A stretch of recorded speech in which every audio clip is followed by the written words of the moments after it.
کہتے ہیں حضرت ابراہیم علیہ السلام کبھی کسی مہمان کے بغیر کھانا نہیں کھاتے تھے۔ تو ایک دفعہ وہ گئے اور ایک مہمان کو ڈھونڈ کر لے آئے۔ جب گھر میں کھانا تیار تھا، اس کے سامنے کھانا پیش کیا اور اسے کہا کہ اللہ کا نام لے اور کھانا شروع کر۔ اس نے کہا کہ میں تیرے اللہ کا نام نہیں لوں گا، میں 70-80 سال سے بتوں کی پوجا کر رہا ہوں اور میں تمہارے کھانے کے لیے ان بتوں سے بے وفائی نہیں کر سکتا۔ حضرت ابراہیم علیہ السلام نے اس سے کہا اگر تو اللہ کا نام نہیں لے سکتا تو میں تجھے کھانا نہیں دوں گا۔ وہ شخص اٹھا اور چلا گیا کہ ٹھیک ہے، میں بتوں سے بے وفائی نہیں کر سکتا اور بھوکا رہ لوں گا، لیکن آپ کا کھانا نہیں کھاؤں گا۔ وہ چلا گیا تو اسی وقت حضرت جبرائیل علیہ السلام آئے اور حضرت ابراہیم علیہ السلام کو کہا کہ اللہ نے آپ کے لیے پیغام بھیجا ہے کہ اس شخص کی ایج کتنی ہوگی، عمر کتنی ہوگی۔ حضرت ابراہیم علیہ السلام نے کہا اس کی عمر تقریباً 70 سے 80 سال تھی۔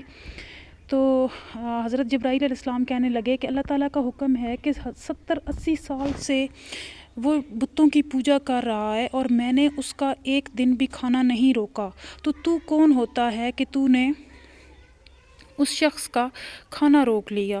حضرت ابراہیم علیہ السلام دوڑے اور اس شخص کو ڈھونڈنے لگے، پورے شہر میں ڈھونڈا، ڈھونڈتے ڈھونڈتے جنگل میں چلے گئے، دیکھا تو وہ شخص ایک پہاڑ پر چڑھ رہا ہے۔ نیچے سے کھڑے ہو کر آواز لگائی، او بندے نیچے اتر اور آ کھانا کھا لے۔ اس نے کہا کہ جا ابراہیم، میں تیرے اللہ کا نام نہیں لوں گا۔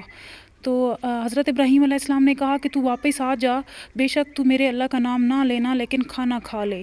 وہ شخص آیا، اس نے کھانا کھایا اور کھانا کھانے کے بعد کہنے لگا ابراہیم پہلے تو بڑے غصے میں تھا اور تو کہہ رہا تھا کہ میں تجھے کھانا نہیں دوں گا جب تک اللہ کا نام نہیں لے گا، تو اب کیسے تمہارا ارادہ بدل گیا؟ حضرت ابراہیم علیہ السلام نے کہا کہ جس اللہ کا تو نام لینے کو تیار نہیں، اسی اللہ نے پیغام بھیجا ہے کہ اس شخص کو کھانا کھلا، وہ میرا دوست ہے، میں 70-80 سال سے اس کو کھانا کھلا رہا ہوں،